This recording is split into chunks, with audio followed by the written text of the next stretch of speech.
درود شریف پڑھ لیجیے۔ اللہم صلی علی محمد وعلی آل محمد کما صلیت علی ابراہیم وعلی آل ابراہیم انک حمید مجید۔ اللہم بارک علی محمد وعلی آل محمد کما بارکت علی ابراہیم وعلی آل ابراہیم انک حمید مجید۔ اعوذ باللہ من الشیطان الرجیم، بسم اللہ الرحمن الرحیم۔ سيقول السفهاء من الناس ما ولاهم عن قبلتهم التي كانوا عليها قل لله المشرق والمغرب يهدي من يشاء إلى صراط مستقيم۔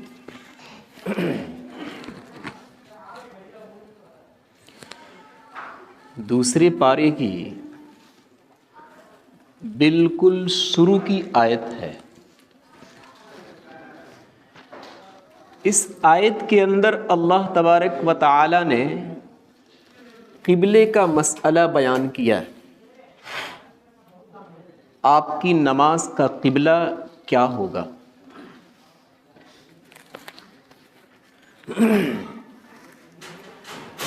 کتابوں کے اندر لکھا ہے قبلے کا معنی چہرے کو کسی ایک جہت میں لگا دینا۔ اب آپ کس جہت میں اپنے چہرے کو کر کے نماز پڑھیں گے؟ اللہ تبارک و تعالی جدھر ہے اس طرف ہم چہرے کو کر کے نماز پڑھیں گے۔ اللہ تبارک و تعالی کسی ایک جہت میں ہو اور ایک جہت میں نہ ہو، اس کی کوئی حقیقت نہیں ہے۔ ہر طرف ہے، ہر جگہ ہے۔ تو ایک انسان کو ہونا یہ چاہیے کہ اس کے من میں جو جہت آوے اس کی طرف نماز، اس کی طرف چہرہ کر کے نماز ادا کر لیں، لیکن ایسا نہیں ہے۔ عبادتیں دو قسم کی ہیں،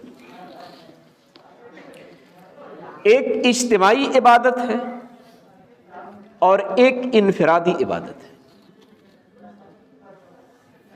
آپ ذکر و اذکار کریں، یہ انفرادی عبادت ہے۔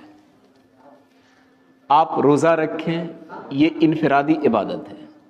چاہے جس طرف چہرہ کر کے اللہ کا ذکر کر لیں، چل جائے گا۔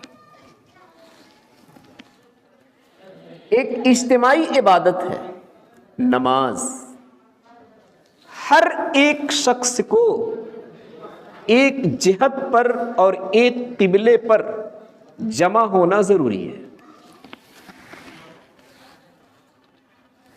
حج ہر ایک شخص کو وہی کرنا ہے جو بتایا گیا ہے۔ اگر کوئی اپنی منمانی کرنے لگے تو پھر اس کا حج نہیں ہوگا۔ اجتماعی عبادت میں اللہ تبارک و تعالیٰ نے یہ نظام بنایا ہے کہ ہر ایک شخص کسی ایک نقطۂ وحدت پر، کسی ایک معیار پر آ جائے۔ ایسا نہ ہو کہ کچھ ادھر ہو، کچھ ادھر ہو، کچھ ادھر ہو، کچھ ادھر ہو۔ نقطۂ وحدت پر لانے کے لیے کچھ لوگوں نے عجیب و غریب معیار کو بنایا۔ کسی نے یہ کہا کہ اس نسل سے اور اس نسب سے لوگ ہوں گے تو اسی پر سب کو جمع ہونا ہے۔ ظاہر سی بات ہے، پوری دنیا کے اندر ایک نسب اور ایک نسل کے لوگ نہیں ہیں۔ کسی نے کہا کہ ایک زبان کو بناؤ، یہ زبان جو لوگ جانتے ہیں بس وہ ایک جگہ جمع ہے۔ اس پر بھی اجتماعیت نہیں ہو سکی۔ کسی نے کہا کہ رنگ کو بنا دو، ایک رنگ کے جتنے لوگ ہوں گے اس پر لوگ جمع ہو جائیں گے، یہ بھی نہیں چل سکا۔ اللہ تبارک و تعالیٰ نے فرمایا کہ یہ سب کچھ بھی نہیں ہے۔ نقطۂ وحدت یہ ہے کہ سب کے خیالات، سب کے عقائد، سب کی سوچ اور فکر ایک ہو۔ وہ کیا ہے؟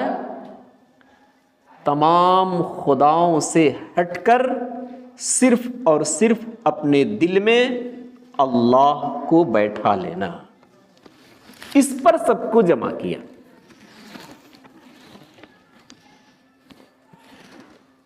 یہ تو دل کی بات ہوئی۔ یہ ظاہر کیسے ہوئے گا کہ آپ ایک نقطۂ وحدت پر جمع ہیں؟ اس کی شکل سامنے کیا آئے گی؟ اس کی صورت سامنے کیا دکھائی جائے گی؟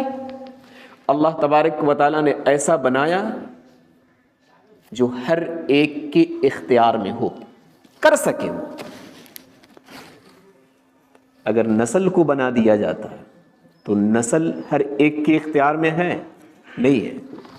یہاں کچھ اور نسل کے لوگ رہتے ہیں، عرب میں کچھ اور نسل کے لوگ رہتے ہیں، یورپ میں کچھ اور نسل کے لوگ رہتے ہیں۔ اگر رنگ پر بنا دیا جاتا سارے لوگ ایک رنگ پر آ جاتے؟ نہیں ہے، ہر ایک کا تقریباً الگ الگ رنگ ہے۔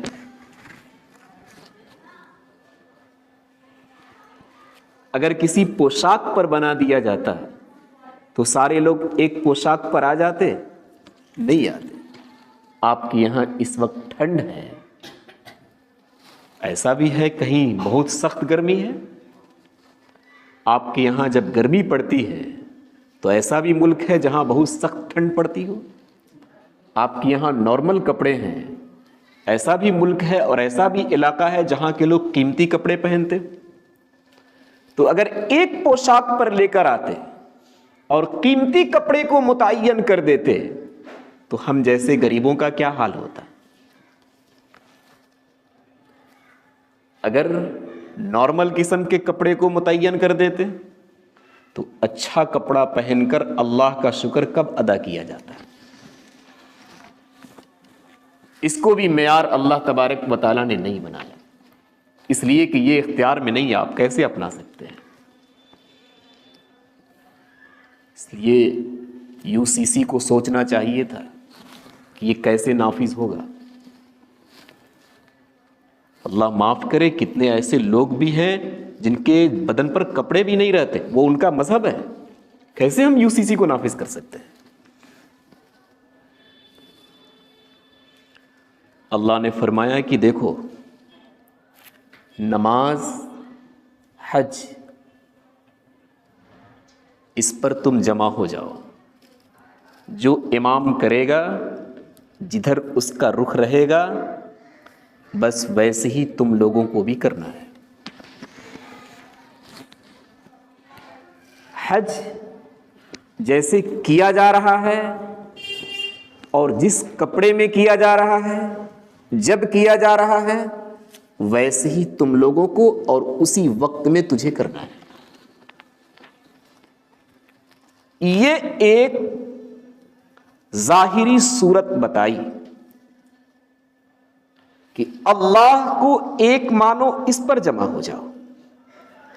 اور اجتماعیت کی شکل یہ ہے کہ جو عبادت اجتماع کے قبیل سے ہے اس میں سب کے سب ایک طرح کے ہوں، اور بقیہ اللہ کا ذکر جو کرنا ہے، انفرادی جو عبادت ہے، اس میں لوگوں کو اختیار ہے، چلتے پھرتے بھی تم کر لینا، سوکتے جاگتے بھی کر لینا، اور جدھر چاہو بیٹھ کر لینا۔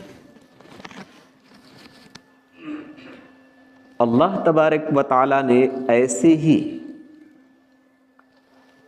ہمارے اور آپ کے قبلے کو متعین کیا کہ قبلہ کدھر ہونا چاہیے۔ آدم علیہ السلام کو بھیجنے سے پہلے 2000 سال قبل خانہ کعبہ کی تعمیر فرشتوں کے ذریعے سے کروا دی تھی۔ سب فرشتے اسی کی طرف اپنا چہرہ کر کے اللہ تبارک و تعالیٰ کی عبادت کیا کرتے تھے۔ آدم علیہ السلام آئے، انہوں نے بھی اپنا چہرہ خانہ کعبہ کی طرف کر کے اللہ کی عبادت کرنی شروع کر دی۔ طوفان نوح میں پورا خانہ کعبہ منہدم ہو گیا۔ ابراہیم علیہ السلام اور اسماعیل علیہ السلام کا زمانہ آیا، اللہ تبارک و تعالی نے انہیں حکم دیا کہ خانہ کعبہ کی بنیاد موجود ہے، اس پر دیوار کھڑی کرو۔ ابراہیم اور اسماعیل علیہ السلام نے خانہ کعبہ کی دیوار کو کھڑی کی ہے۔ ان دونوں کا بھی قبلہ وہی خانہ کعبہ تھا۔ ان دونوں کے زمانے کے بعد بنو اسرائیل کے انبیاء آئے، ان کا قبلہ بیت المقدس تھا۔ پھر آخری نبی صلی اللہ علیہ وسلم جب آئے تو ان کا بھی قبلہ خانہ کعبہ رہا۔ بیت المقدس کی طرف جو کر کے نماز پڑھتے تھے بنو اسرائیل کے انبیاء، وہ بھی بیت المقدس کی طرف اپنے چہرے کو اس طریقے پر رکھتے تھے کہ وہاں سے خانہ کعبہ کا بھی چہرہ ہو جاتا تھا۔ تو آدم علیہ السلام کا قبلہ بیت اللہ رہا طوفان نوح تک۔ اس کے بعد جب خانہ کعبہ منہدم ہوا طوفان نوح میں، تو ابراہیم اور اسماعیل علیہ السلام نے جب تعمیر کیا تو ان دونوں کا بھی قبلہ بیت اللہ اور خانہ کعبہ رہا۔ بنو اسرائیل کے جو انبیاء آئے ان کا قبلہ بیت المقدس رہا، لیکن پھر وہ اس طریقے پر اپنے چہرے کو رکھتے تھے کہ وہاں سے خانہ کعبہ کا بھی قبلہ ہو جاتا تھا۔ پھر آپ صلی اللہ علیہ وسلم جب بھیجے گئے تو ان کا بھی قبلہ خانہ کعبہ ہی رہا۔ اگر اس معاملے میں انسانوں کو اختیار دے دیا جاتا کہ تم جسے چاہو اپنا قبلہ بنا لو، اجتماعیت ہو پاتی؟ نہیں ہو پاتی۔ ہم کہتے کہ ایسے کرو گے تو مسجد چھوٹی پڑ جائے گی، ایسے کر لو سب زیادہ ہو جائے گا۔ دوسرے لوگ کہیں گے نہیں نہیں ایسے ہی کرو تب مسجد تھوڑی بڑی سی نظر آئے گی۔ ہر ایک کا الگ الگ ہو جاتا۔ یہ ضروری تھا کہ اللہ تبارک و تعالیٰ اس قبلے کو متعین کریں، ورنہ ہم سب کے سب جھگڑے کے شکار بن جاتے۔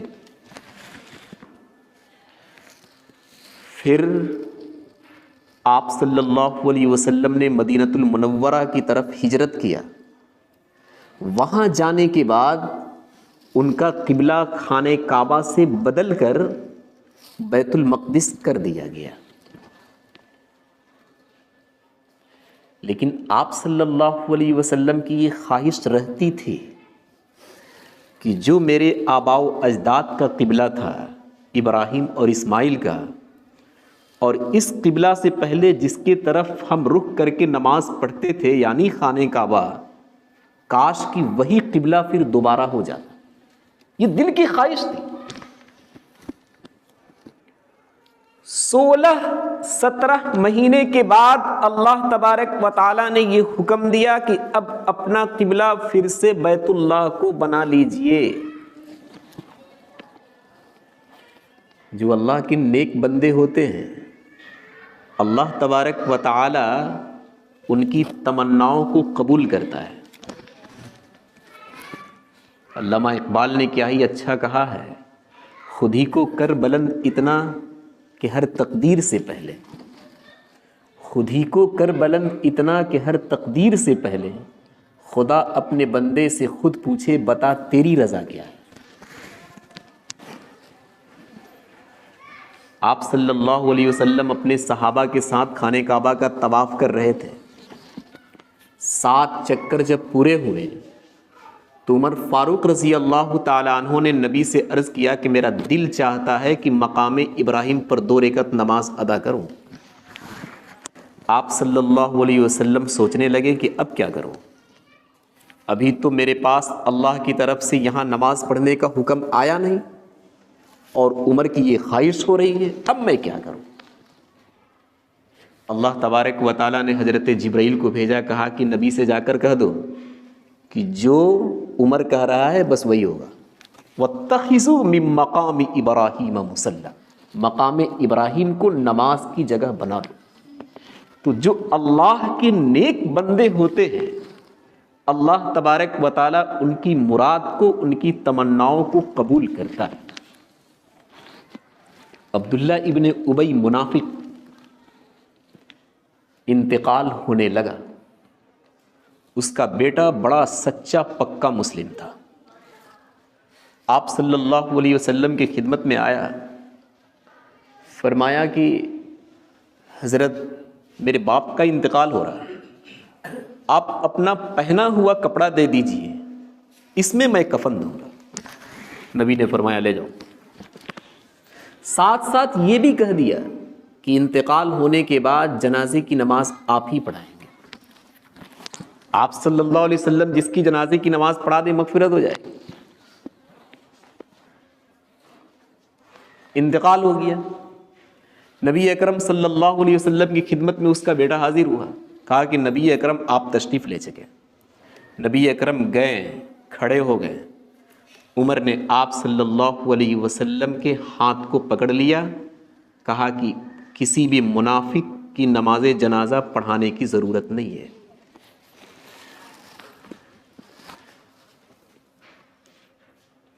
آپ صلی اللہ علیہ وسلم نے پڑھا دیا.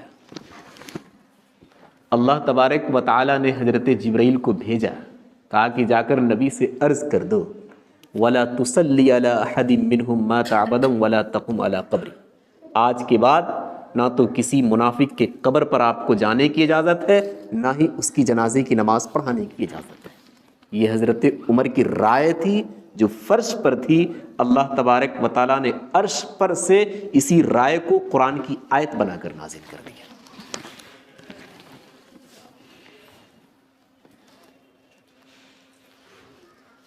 غزوہ بنو مستلق سے آپ صلی اللہ علیہ وسلم کی تشریف آوری ہو رہی تھی.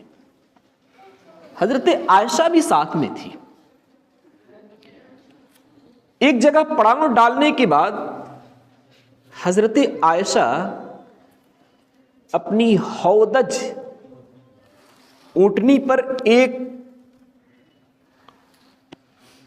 آج کے زمانے میں کہہ لیا جائے وہ جس پر دلہا جاتا ہے, کیا بولتے ہیں اس کو, ڈولی, اونٹنی پر وہی بنا دیا جاتا تھا اور اسی کے اندر حضرت عائشہ رضی اللہ تعالی عنہا کو بیٹھا دیا گیا. جب پڑاؤ ڈالا گیا وہاں سے نکل کر اپنی ضرورت کے لیے کہیں دور نکل گئی. اتفاق سے وہاں گلے کا ہار ٹوٹ کر گر گیا. ادھر آپ صلی اللہ علیہ وسلم نے قافلے کو روانہ ہونے کا حکم دے دیا کہ چلو. ہودج کو, اس ڈولی کو اٹھا کر صحابہ نے اونٹنی پر رکھ دیا. محسوس نہیں ہوا کہ حضرت عائشہ اس کے اندر نہیں ہے. اس وقت ہلکی پھلکی تھی, کم عمر تھی, کچھ پتہ ہی نہیں چلا. قافلے والے روانہ ہو گئے. نبی اکرم پوری جماعت کو لے کر چلے گئے. حضرت عائشہ کچھ دیر کے بعد پہنچتی ہے, دیکھتی ہے کہ کوئی شخص موجود نہیں ہے. انہوں نے سوچا کہ ہمیں یہاں سے کسی دوسری جگہ جانے کی ضرورت نہیں ہے. جب وہ قافلہ مدینہ پہنچے گا, ہودج کو اٹھایا جائے گا, اس کے اندر جب نبی اکرم دیکھیں گے میں نہیں ہوں تو کسی کو ضرور بھیجیں گے لانے کے لیے. ادھر آپ صلی اللہ علیہ وسلم صفوان ابن معطل کو پیچھے چھوڑ رکھا تھا کہ قافلے سے گری پڑی چیزیں جو رہ جائیں اسے اٹھا کر لانا. صفوان وہاں پہنچے صبح کو. انہوں نے دیکھا کہ حضرت عائشہ سوئی ہوئی ہے. جس وقت پردے کا حکم نازل نہیں ہوا تھا اس وقت صفوان ان کو دیکھ چکے تھے, جس کی وجہ سے دیکھتے ہی پردے کے بعد بھی ان کو پہچان لیا. راوی کہتا ہے کہ صفوان ابن معطل نے انا للہ و انا الیہ راجعون پڑھا. یہ کیسے چھوٹ گئے؟ امی عائشہ کی نیند کھلی. صفوان نے اپنی اونٹنی کو بیٹھایا, امی عائشہ بیٹھ گئی. صفوان ابن معطل نکیل کو پکڑ کر لے کر چل دیے. کوئی بات چیت نہیں ہوئی. کیسے چھوٹی, کیوں چھوٹی, کیسے کیا ہوا؟ منافق تو ہر وقت اس طاق میں لگے رہتے تھے کہ نبی اکرم کو نعوذ باللہ بدنام کیا جائے, ان سے جو تعلق رکھتے ہیں ان کو تھوڑا بھڑکایا جائے. منافقوں نے یہ شور کر دیا کہ حضرت عائشہ تو نعوذ باللہ من ذالک صفوان ابن معطل کے ساتھ آ رہی ہے, ان کا دامن پاک نہیں ہے. صحابہ بڑے پریشان ہوئے, آپ صلی اللہ علیہ وسلم بھی پریشان ہوئے. آپ صلی اللہ علیہ وسلم نے صحابہ سے مشورہ لیا کہ تم لوگوں کی رائے کیا ہے حضرت عائشہ کے بارے میں. سبوں نے یہی رائے دی کہ نہیں، یہ بس افواہ ہے، اس کی کوئی حقیقت نہیں ہے۔ حضرت عمر بھی اس مجلس کے اندر بیٹھے ہوئے تھے۔ عمر رضی اللہ تعالیٰ عنہ نے فرمایا کہ نبی اکرم آپ یہ بتائیے، حضرت عائشہ سے شادی آپ کی کس نے کرائی؟ ابو بکر نے، عمر نے، عثمان نے، علی نے، کسی اور صحابی نے؟ نہیں، آپ کی شادی حضرت عائشہ سے اللہ نے کرائی۔ جس طریقے پر اللہ تبارک و تعالیٰ یہ چاہتا ہے کہ میرا نبی پاک ہو، اسی طریقے پر اللہ تبارک و تعالیٰ یہ بھی چاہتا ہے کہ نبی کی بیوی بھی پاک ہو۔ ھذا بہتان عظیم، یہ بہت بڑا بہتان ہے۔ اس جملے کو حضرت عمر رضی اللہ تعالیٰ عنہ نے اپنی زبان سے نکالا، ھذا بہتان عظیم۔ اللہ تبارک و تعالیٰ نے اس جملے کو قرآن کی آیت بنا کر نازل کر دیا کہ جو عمر رائے رکھتا ہے وہی قرآن کی بھی رائے ہے۔ اللہ تبارک و تعالیٰ اپنے نیک بندوں کی خواہشات کو قبول کرتا ہے، ان کی تمناؤں کو قبول کرتا ہے۔ غزوہ بدر میں 70 کافر گرفتار ہوئے۔ نبی اکرم صلی اللہ علیہ وسلم نے مشورہ لیا کہ کیا کیا جائے۔ سارے صحابہ نے یہی مشورہ دیا کہ فدیہ لے کر چھوڑ دیا جائے، ہمارے اخلاق کا اثر پڑے گا کہ ہم نے جان بخش دی، آگے چل کر یہ ایمان والے ہو جائیں گے، اور ابھی کئی جنگیں ہمیں لڑنی ہیں، کچھ پیسے بھی مل جائیں گے۔ یہ ارادہ ہو کہ کچھ پیسے بھی ہاتھ آ جائیں گے اور آگے یہ متاثر ہوں گے تو ایمان بھی قبول کر لیں گے۔ اللہ کے رسول صلی اللہ علیہ وسلم نے عمر سے پوچھا کہ عمر تیری رائے کیا ہے؟ نے فرمایا کہ میری رائے یہ ہے کہ اللہ اور اس کے رسول کا کوئی دشمن اس زمین پر موجود نہ رہے، سب کو تہہ تیک کر دیا جائے۔ ابو بکر کے اگر رشتہ دار ہوں، ابو بکر کے حوالے کریں، تلوار ان کی ہوگی، گردن ان کی ہوگی۔ ہمارے رشتہ دار ہوں، ہمارے حوالے کریں، ہماری تلوار ہوگی، ان دشمنوں کی گردن ہوگی۔ کسی بھی دشمن اسلام کو ہم اس زمین پر دیکھنا نہیں چاہتے۔ نبی نے صحابہ سے مشورہ لے کر فیصلہ کر دیا تھا۔ نبی اکرم صلی اللہ علیہ وسلم نے فرمایا کہ اگر اس وقت کوئی عذاب آ جاتا تو عمر کے علاوہ ہم سب ہلاک ہو جاتے۔ اللہ تبارک و تعالی نے فرمایا ان یکون لہ اسری حتی یسخن فی الارض تریدون ارض الدنیا واللہ یرید الاخرہ۔ تم لوگ دنیا کے مال و اسباب کو دیکھتے ہو کہ مال آ جائے گا تو آگے لڑنا ہمارے لیے آسان ہو جائے گا۔ جو حضرت عمر بول رہے ہیں بس بالکل یہی قرآن کی رائے ہے۔ خود ہی کو کر بلند اتنا کہ ہر تقدیر سے پہلے خدا اپنے بندے سے خود پوچھے بتا تیری رضا کیا ہے۔ الغرض آپ صلی اللہ علیہ وسلم کی یہ خواہش رہتی تھی کہ ہمارا قبلہ گرچہ اس وقت بیت المقدس ہے، لیکن میرا دل چاہتا ہے کہ وہی قبلہ کر دیا جائے جو پہلے تھا، خانہ کعبہ۔ اللہ تبارک و تعالیٰ نے حکم دیا قد نرى تقلب وجهك في السماء فلنولینک قبلۃ ترضاها فول وجهك شطر المسجد الحرام۔ آپ اپنے دل میں سوچ رہے ہیں کہ خانہ کعبہ ہی ہمارا قبلہ ہو، لیجئے ہم نے آپ کے قبلے کو بدل دیا اور پھر آپ خانہ کعبہ کی طرف چہرہ کر کے آپ نماز پڑھیے۔ اس آیت کے تحت لکھا ہے کہ جو شخص خانہ کعبہ کے قریب ہو، ایسی جگہ پر ہو جہاں سے خانہ کعبہ اسے نظر آ رہا ہو، تو پھر نماز پڑھتے وقت خانہ کعبہ کا کوئی حصہ اس کے چہرے کے بالمقابل ہونا ضروری ہے۔ اور جو شخص خانہ کعبہ سے دور ہو، یہاں ہو، خانہ کعبہ کی طرف اگر چہرہ نہ بھی ہوا، صرف مسجد حرام کے کسی حصے کی طرف بھی اگر چہرہ ہو گیا تو اس کی نماز ہو جائے گی۔ یہ جب ماحول بنا کہ نبی اکرم پہلے خانہ کعبہ کی طرف نماز پڑھتے تھے، پھر انہوں نے بیت المقدس کی طرف نماز پڑھنا شروع کر دی، 16-17 مہینے تک ادھر پڑھے، پھر اس کے بعد اب کدھر آ گئے؟ خانہ کعبہ کی طرف دوبارہ آ گئے۔ یہودیوں نے کہا کہ عجیب و غریب مذہب ہے، کبھی ادھر کبھی ادھر کبھی ادھر، یہ کیا ہو رہا ہے؟ یہ کون سا مذہب ہے؟ اللہ تبارک و تعالیٰ نے ان یہودیوں کا جواب دیا. جواب کیسے دیا؟ سَيَقُولُ السُّفَهَاءُ مِنَ النَّاسِ، بے وقوف لوگ کہیں گے کہ کیسے بدل رہا ہے ان کا قبلہ. عقل مند لوگ نہیں کہیں گے، بے وقوف لوگ کہیں گے.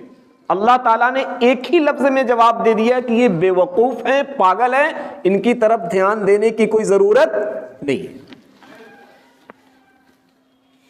دوسرے پارے کی ایک آیت ہے، آگے چل کر وہ آیت آوے گی، یہ قبلہ کچھ بھی نہیں ہے. کیا بیت المقدس، کیا خانہ کعبہ کچھ نہیں ہے.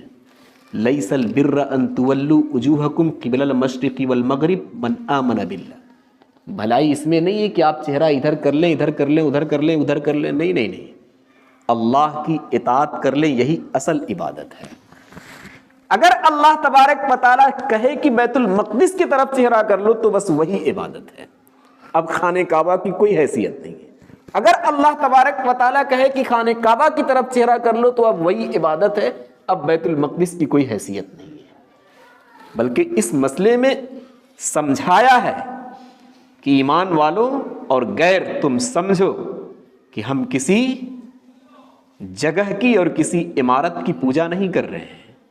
اگر کسی جگہ اور کسی عمارت کی پوجا کرتے تو خانہ کعبہ کو چھوڑ کر بیت المقدس کیوں جاتے؟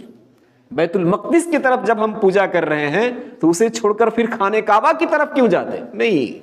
ایک ایسا زمانہ آئے گا کہ سب ختم ہو جائے گا، لیکن اس کے باوجود بھی ہمارا قبلہ برقرار رہے گا. اس لیے کہ اللہ کا حکم یہی اصل ہے، اس کی اطاعت اور اس کی فرما برداری یہی اصل ہے. کیا قبلہ اور کیا یہ جہت، کیا وہ جہت، وہ کوئی اصل نہیں ہے. وَمَا جَعَلْنَا الْقِبْلَةَ الَّتِي كُنْتَ عَلَيْهَا إِلَّا لِنَعْلَمَ. اللہ تبارک و تعالیٰ نے صاف فرما دیا ہم یہ بدلتے رہے، کبھی ادھر کبھی ادھر. کیوں؟ تاکہ ہم دیکھیں کہ رسول کی بات کو کون مان رہا ہے. بے وقوف لوگ اس چکر میں پڑ جاویں گے کہ یہ کون سا دن ہے. کبھی خانہ کعبہ کی طرف نماز پڑھ رہے ہو، کبھی بیت المقدس کی طرف نماز پڑھ رہے ہو. نہیں، جو عقل مند ہوں گے وہ کہیں گے دین یہی ہے. اللہ تبارک و تعالیٰ جو حکم کرے بس اسے مان لینا، یہی دین ہے. اس سے ہٹ کر کوئی دین نہیں. میں نے اس سے پہلے بھی ایک بات کہی تھی، لاکھوں روپے خرچ کر کے ہم خانہ کعبہ پہنچتے ہیں حج کرنے کے لیے. ایک نماز وہاں اگر پڑھ لیں تو لاکھ نماز کے برابر ثواب ملتا ہے یا نہیں؟ لیکن پھر جب حج شروع ہوتا ہے تو کیا حکم دیا جاتا ہے؟ سب خانہ کعبہ کو چھوڑ کر مینا چلے جاؤ. آپ ذرا پوچھئے کہ یہ کیا ہو رہا؟ 5 لاکھ لگا کر ہم سفر کیے ہیں، یہاں ایک نماز پر 1 لاکھ کے برابر ثواب مل رہا ہے. یہ ہمیں یہاں سے ڈھکیل کر مینا کیوں کر دیا گیا؟ نہیں نہیں نہیں، اب اس ثواب کی کوئی حیثیت نہیں رہ گئی. بس حیثیت اس بات کی ہے کہ اللہ تعالیٰ جب جس وقت جو کہے اس کی ہم اطاعت کر لیں، بس یہی ہے. اور اس کے علاوہ کوئی جہت وغیرہ اور کوئی جگہ وغیرہ کی حقیقت کچھ بھی نہیں ہے. سَيَقُولُ السُّفَهَاءُ مِنَ النَّاسِ. بے وقوف لوگ کہیں گے کہ کس چیز نے ان کو اپنے اس قبلے سے پھیر دیا جس پر وہ تھے. پہلے خانہ کعبہ کی طرف تھے، پھر بیت المقدس گئے، پھر یہاں سے پھیر دیا خانہ کعبہ. یہ کیا ہو رہا؟ آپ کہہ دیجئے، جواب دے دیجئے، للہ المشرق والمغرب. اللہ مشرق کی طرف بھی ہے اور مغرب کی طرف بھی ہے. یہ قبلہ کیا ہوتا ہے؟ یہدی من یشاء الی صراط مستقیم. جسے چاہے گا اللہ تبارک و تعالیٰ سیدھے راہ کی ہدایت دے گا، اور جسے نہیں چاہے گا ایسی بے وقوف بنا دے گا، اور وہ پورا دن رات اعتراض کے چکر میں پڑا رہے گا اور نہ کچھ کرنے دے گا اور نہ کچھ کر پائے گا. سبحان اللہ.